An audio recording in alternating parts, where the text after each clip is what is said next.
அனைவருக்கும் எனது பணிவான வணக்கம். மதுரை மத்திய தொகுதி 10 வருடங்களாக நீங்க மாறி மாறி ஓட்டு போட்ட சட்டமன்ற உறுப்பினரால் எந்தவித நலத்திட்ட உதவிகளும் செய்ய முடியாமல் குண்டும் குழியுமான சாலைகள், சுகாதாரமற்ற சுற்றுச்சூழல், கழிவுநீர் பிரச்சனை, நல்ல குடிநீர் இல்லாத பிரச்சனை, நல்ல சாலைகள் இல்லை, இருக்கிற சாலைகளையும் குண்டு குழியுமா இருக்கு, அதுலேயும் ஒரே கழிவுநீர் தான் ஓடுது. இந்த மாதிரி ஒரு கொடுமையான நிலைமையில தான் இந்த கோபுர நகரம் குப்பை நகரமாக மாறி இந்தியாவின் தலை சிறந்த குப்பை நகரமாக பெயர் எடுத்திருக்கு. இந்த நிலைமை மாறணும். இந்த நிலைமை மாறணும்னா நீங்கள் மாற்றி ஓட்ட போட்டால் இந்த மதுரையை நான் மாற்றி காட்டுவேன் என்று உங்களுக்கு எல்லாம் உறுதி கொடுக்குறேன். ஏன்னா நான் மதுரையில் போகிற எல்லா இடத்துலையும் வழக்கமாக மற்ற தொகுதியில் பொதுமக்கள் என்ன கேட்குறாங்க, எங்களுக்கு பெரிய ஆலைகள் கட்டி கொடுங்க, தொழிற்சாலையை கொண்டு வாங்க, அது வேணும் இது வேணும்னு கேட்பாங்க. ஆனால் மதுரை மத்திய தொகுதி மக்களின் கோரிக்கைகள் ரொம்ப ரொம்ப ரொம்ப எளிமையானவை. ஒரு அரசாங்கம் அடிப்படையாக பண்ண வேண்டிய விஷயங்களையே இந்த தொகுதி சட்டமன்ற உறுப்பினர் பண்ணாமல் இருக்காரு. எங்கே பார்த்தாலும் அகற்றப்படாத குப்பைகள், ரோடு எல்லாம் கழிவு. நம்ம ரோட்டில் நடக்கும்போது தரையை பார்த்துட்டு எல்லாமே ஐசிஎம் பண்ணிட்டு பெரிய ஸ்போர்ட்ஸ்மேன் மாதிரி ஓட வேண்டியதாக இருக்குது. இதுதான் மதுரை மாநகரோட இப்போதைய நிலைமை. என்ன சீர்திருத்தமான ஒரு நகரம், இதை எந்த அளவுக்கு கொண்டு போகலாம், இதை பற்றி எந்த கவலையும் போடாமல் முதல் ஆட்சி 5 வருஷம் இருந்தார், எம்எல்ஏ 5 வருஷம் இருந்தார். என்ன பண்ணீங்க சட்டசபை தொகுதிக்கு, மதுரை மத்திய தொகுதிக்கு என்ன பண்ணீங்கன்னு கேட்கும்போது ரொம்ப அழகாக சொன்னார். இல்லை எதிர்கட்சி எதுவுமே பண்ண முடியல. மதுரை மக்கள் நம்பி 2வது பண்ணி ஓட்டு போட்டீங்க.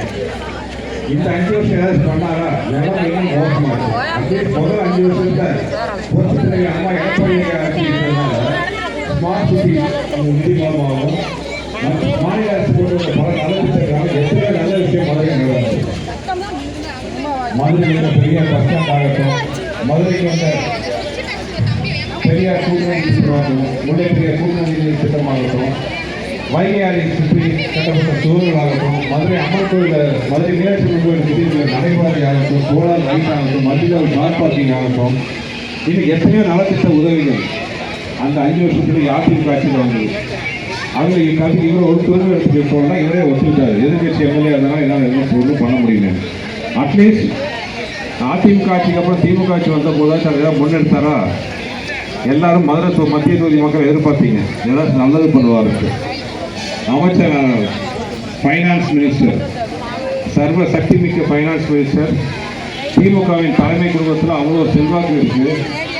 எல்லாத்தையும் வச்சுக்கிட்டோம். ஏதாச்சும் பண்ணாரா? மதுரையில் ஒன்றும் கிடையாது.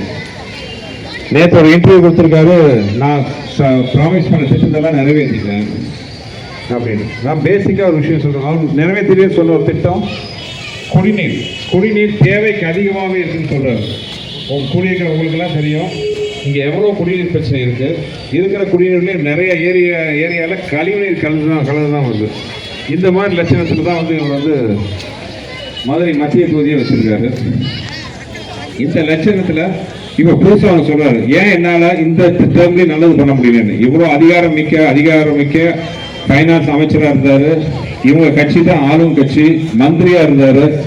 இதெல்லாம் இருந்தும் ஒன்றுமே பண்ணாமல் இப்போ 3வது தடவையாக ஓட்டு கேட்டு வரும்போது கொஞ்சம் கூட தயக்கமே இல்லாமல் சொல்கிறாரு, நான் நிறைய நல்லது பண்ணணும்னு நினைச்சேன், ஆனா முடியல, நிறைய பிரஷர், இதை வெளியில சொல்ல முடியாது, அரசியல் காரணங்களுக்காக சொல்றாரு. இதெல்லாம் கேட்டுட்டு மதுரை மக்கள் அவர் என்ன நினைச்சிட்டு இருக்காருன்னு தெரியல. ஓட்டு போட்ட மக்கள் கேட்கிறாங்க, மதுரைக்கு வர வேண்டிய நலத்திட்ட உதவிகளை தடுத்தது யார்? இதை நீங்க சொல்லணும், வெளியில மக்கள் பிரதிநிதியா சொல்லணும். இல்லைன்னா அதை போட்டியிலிருந்து விலகிட்டு போங்க. ஆனா அது ஒரு நல்ல விஷயம் சொல்லியிருக்காரு. அப்படி நான் செஞ்ச வேலையெல்லாம் பிடிக்கலன்னா நீங்க யாரும் நல்லவரை தேர்ந்தெடுங்கன்ட்டு அதை நல்லவரை நீங்க தேர்ந்தெடுப்பீங்கன்னு நினைக்கிறேன். வர்ற தேர்தலில் இரட்டை இலை சின்னத்தில் வாக்களித்து என்னை வெற்றி பெற செய்து சட்டசபையில் எடப்பாடியார் தலைமையில் அதிமுக ஆட்சி அமைக்கிறதுக்கு முதல் வெற்றி புள்ளியாக மதுரை மத்திய தொகுதியை நீங்க உருவாக்கி காட்டணும் அவங்களெல்லாம் பணிவுடன் கேட்டுக்கிறேன். எப்படிப்பட்ட ஸ்மார்ட் சிட்டியா இருக்க வேண்டிய மதுரை மாநகரத்தை ஒரு அட்ராசிட்டி சிட்டியா மாத்தி வச்சிருக்காங்க. எங்க பார்த்தாலும் லஞ்சம், ஊழல். இந்தியாவிலேயே செயல்படாத ஒரே ஒரு மாநகராட்சி இருக்கிற இடம் எதுன்னு கேட்டீங்கன்னா மதுரை. தப்பு பண்ணவங்க மட்டும் குற்றவாளி இல்ல, அந்த தப்பு பண்ணவங்களுக்கு துணை நிக்கிறாங்களே அவங்களும் குற்றவாளி தான். அவங்களுக்கு எல்லாத்துக்கும் நம்ம தண்டனை வாங்கி கொடுக்கணும், சும்மா விடக்கூடாது. 200 கோடி ரூபாய் ஊழல். இந்த தெருக்கோடியில் நின்று நான் கேட்கிறேன், அந்த 200 கோடி எங்க? 200 கோடி மட்டும் கிடையாது, அதுக்கு பின்னாடி ஆயிரக்கணக்கான கோடி ஊழல் இருக்கு. இவங்க கொள்ளையடிச்ச பணத்தை மட்டும் வச்சுக்கிட்டு மதுரையை எவ்வளவோ முன்னேற்றி இருக்கலாம். எதுவுமே பண்ணாம கொஞ்சம் கூட வெக்க இல்லாம மறுபடியும் ஓட்டு கேட்டு வந்து நிக்கிறாங்க. அவங்களுக்கு தகுந்த பாடத்தை மதுரை மத்திய தொகுதி மக்கள் வழங்கணும். எல்லாருமே அவரு கை சுத்தம் கை சுத்தம் கை சுத்தம்ங்கிறாங்க. மதுரையும் சுத்தமா இல்ல, அவரை சுத்தி இருக்கிறவங்க சுத்தமா இல்ல. சுத்தி இருக்கிறவங்க சுத்தமா இல்லைன்னு நான் என் வீட்டுல நான் ஒருத்தவங்க தப்பு பண்ணா அதுக்கு நான் தான் பொறுப்பு. அதை பத்தி இன்னும் ஒரு வார்த்தை சொல்லல. அவர் நினைச்ச மேயர், அவரோட பிஏ எல்லாரும் குற்றவாளிகளாக இனங்கண்டு கொல்லப்பட்டிருக்கிறார்கள். அவங்களுக்கு என்ன தண்டனை? ஏதோ ஒப்புக்கு கொஞ்சம் ஜெயிலுக்கு போனாங்க, ஜாமீன்ல வெளியில சந்தோஷமா சுத்திட்டு இருக்காங்க. இப்ப மறுபடியும் ஓட்டு கேட்டு வராங்க. சோ இது மாற்றத்துக்கான நேரம். அவங்கள மாற்றி காட்டுங்க. மதுரையை நான் மாற்றி காட்டுறேன். இது என்னோட சத்தியம். ஏமா